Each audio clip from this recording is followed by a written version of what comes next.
খাদিজা অন্যান্য দিনের মতো আজও খুব ভোরেই ঘুম থেকে উঠেছে। অজু সেরে ফজরের সালাত আদায় করে কিছুক্ষণ কোরআন তেলাওয়াত করেছে। এরপর সে জানালার পাশে এসে দাঁড়ায়। তখনও আকাশ পুরো ফর্সা হয়নি, চারিদিক থেকে পাখির কলরব ভেসে আসছে। সকালের শীতল হাওয়ায় খাদিজার মনের ব্যথা অনেকটাই প্রশমিত হয়ে যায়। সে দূর দিগন্তের দিকে তাকিয়ে ভাবে এই নোংরা পৃথিবীর কথা, যেখানে নিজের ভালো কাজ করার অধিকারটুকুও নেই। কি এমন অন্যায় সে করেছে তা ভেবে পায় না।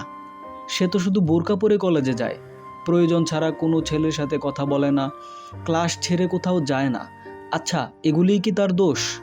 তাহলে মালিহা, সুমাইয়া, আরিফা ওরা যেভাবে উশৃঙ্খলভাবে চলাফেরা করে সেটাই কি ভালো? না, তা হবে কেন? আল্লাহ তাআলা বলেছেন, হে নবী, আপনি ঈমানদার নারীদেরকে বলে দিন তারা যেন তাদের দৃষ্টিকে অবনত রাখে এবং তাদের লজ্জাস্থানের হেফাজত করে। তারা যেন যা সাধারণত প্রকাশমান তাছাড়া তাদের সৌন্দর্য প্রদর্শন না করে, এবং যেন তাদের মাথার ওড়না বক্ষদেশে ফেলে রাখে, এবং তারা যেন তাদের স্বামী, পিতা, শ্বশুর, পুত্র, স্বামীর পুত্র, ভ্রাতা, ভ্রাতুষ্পুত্র, ভগ্নীপুত্র, স্ত্রীলোক, তাদের মালিকানাধীন বাদী, যৌন কামনা মুক্ত পুরুষ ও যারা নারীদের গোপন অঙ্গ সম্পর্কে অজ্ঞ বালক, তাদের ব্যতীত কারো কাছে তাদের সৌন্দর্য প্রকাশ না করে। তারা যেন তাদের গোপন সাজসজ্জা প্রকাশ করার জন্য জোরে পদচারণা না করে। হে মুমিনগণ, তোমরা সবাই আল্লাহর নিকট তওবা করো, যাতে তোমরা সফলকাম হতে পারো। সূরা নূর আয়াত ৩১। আলোচ্য আয়াতে যে কথাগুলি বলা হয়েছে তা মেনে চলা প্রত্যেক নারীর জন্য ফরজ।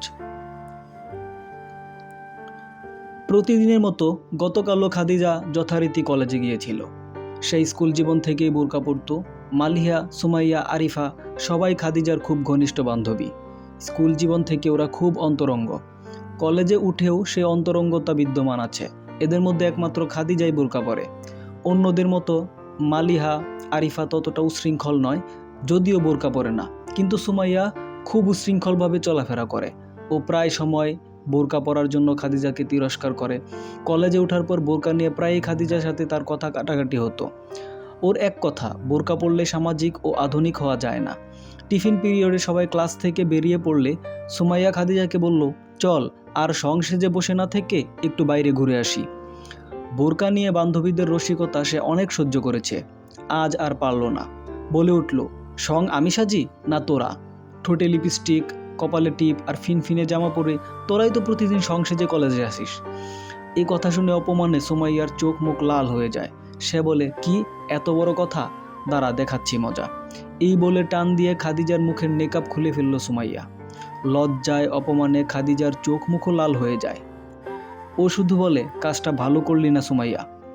এরপর বাকি ক্লাসের সময় আর কারো সাথে কথা না বলে বেঞ্চে মুখ গুজে কাঁদতে থাকে খাদিজা।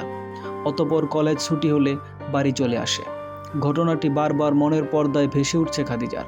একবার মনে হচ্ছে সুমাইয়ার সাথে সে আর কোনোদিনই কথা বলবে না। পরক্ষণেই তার মনে পড়ে তায়েফে সত্যের দাওয়াত দিতে গিয়ে রাসূলুল্লাহ সাল্লাল্লাহু আলাইহি ওয়াসাল্লাম তায়েফবাসীর হাতে নিগৃহীত হয়েছিলেন, কিন্তু তাদের অকল্যাণ কামনা করে তিনি কল্যাণ কামনা করেছিলেন।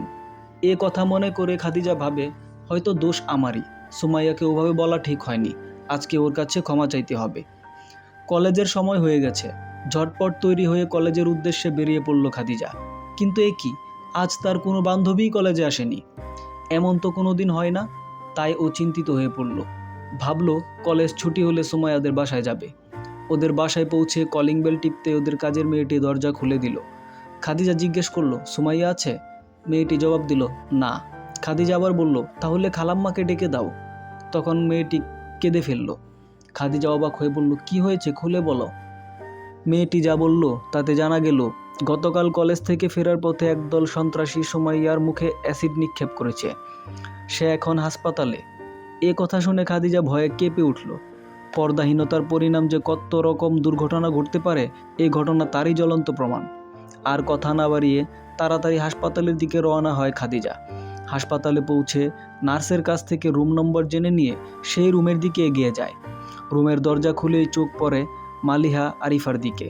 কাছে গিয়ে সুমাইয়ার মুখের এক পাশের বেশ কিছু অংশের চামড়া সম্পূর্ণ ঝলসে গেছে। খাদিজাকে দেখে সুমাইয়া কেঁদে ফেলে। খাদিজা সান্ত্বনা দেওয়ার ভাষা খুঁজে পায় না। সুমাইয়া খাদিজাকে বলে, আমি অন্যায় করেছি, সেরে উঠলে আমিও বোরকা পরেই কলেজে যাব। সাথে সাথে মালিহা আর আরিফাও বলে উঠল, শুধু তুই কেন, আমরাও যাব। আনন্দে খাদিজার চোখে পানি এসে যায়। বলে, তোদের নিয়ে আমার অনেক স্বপ্ন ছিল, আজ তা পূরণ হলো।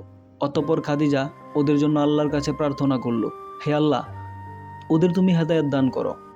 ওদের সকলের চোখে আনন্দের ঝিলিক, দুর্লভ কিছু খুঁজে পাওয়ার আনন্দ আর বুকে একটি সোনালী সুন্দর সমাজ গঠনের দুর্বার আকাঙ্ক্ষা।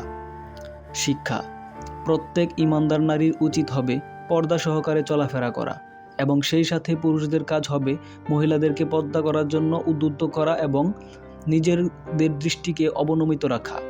ইপটিজিং, অ্যাসিড নিক্ষেপ ইত্যাদি সামাজিক অপরাধ থেকে নারীকে বাঁচাতে হিজাব অতীব গুরুত্বপূর্ণ। বন্ধুরা, সাবস্ক্রাইব করে ফেলুন, নতুন গল্প আসছে।